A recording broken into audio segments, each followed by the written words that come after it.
Le prince Andrew, déchu, a vendu ce précieux cadeau d'Élisabeth II pour plus de 17 millions d'euros.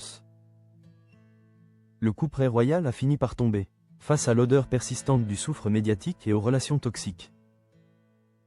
Avec le défunt Jeffrey Epstein, le roi Charles III a agi sans pitié. Le prince Andrew est désormais contraint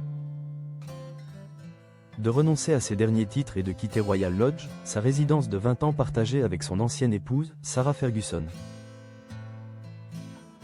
D'ici quelques jours, le frère du roi ne sera plus que Andrew Mountbatten Windsor, un simple monsieur. Selon le communiqué officiel cinglant de Buckingham Palace, la sanction est le prix exorbitant de son association avec l'homme d'affaires accusé d'exploitation sexuelle de mineurs. Mais, alors que le prince paye le prix fort de son isolement, une révélation du The Times On Sunday vient jeter une ombre encore plus sombre sur son passé, soulevant une question d'une immense gravité morale. Comment Andrew a-t-il financé sa vie en marge de la couronne? Selon l'article explosif, le prince Andrew aurait renfloué ses caisses voilà plusieurs années grâce à la vente d'un cadeau personnel de sa défunte mère, la reine Élisabeth II. Le bien en question n'était autre que Sunnings Hill Park, dans le Berkshire. Ce domaine, acquis par le Crown Estate en 1945, avait été le théâtre de la jeunesse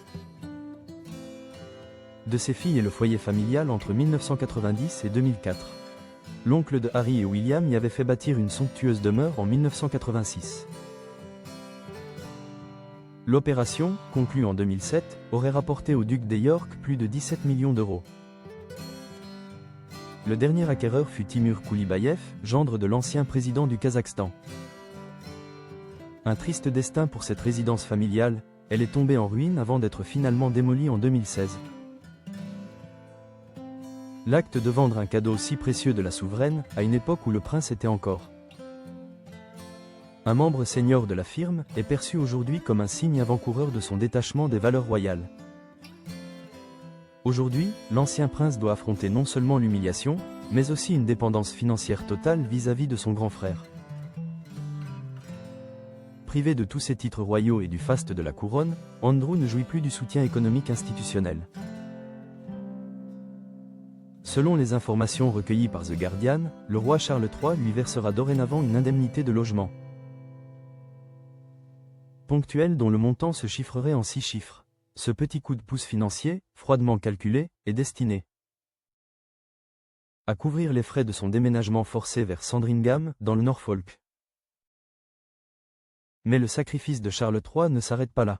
L'ex-conjoint de Sarah Ferguson recevra également une allocation annuelle. Cette aide financière, garantie personnellement par l'époux de Camilla Parker Bowles, est destinée à lui permettre de ne pas dépasser son budget dans sa nouvelle vie de simple citoyen. Le montant de cette aumône royale dépasserait, passablement, celui de sa maigre pension militaire annuelle.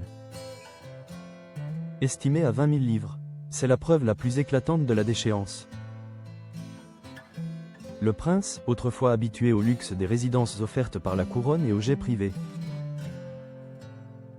est désormais sous la tutelle financière de son frère, réduit à compter sur un soutien pour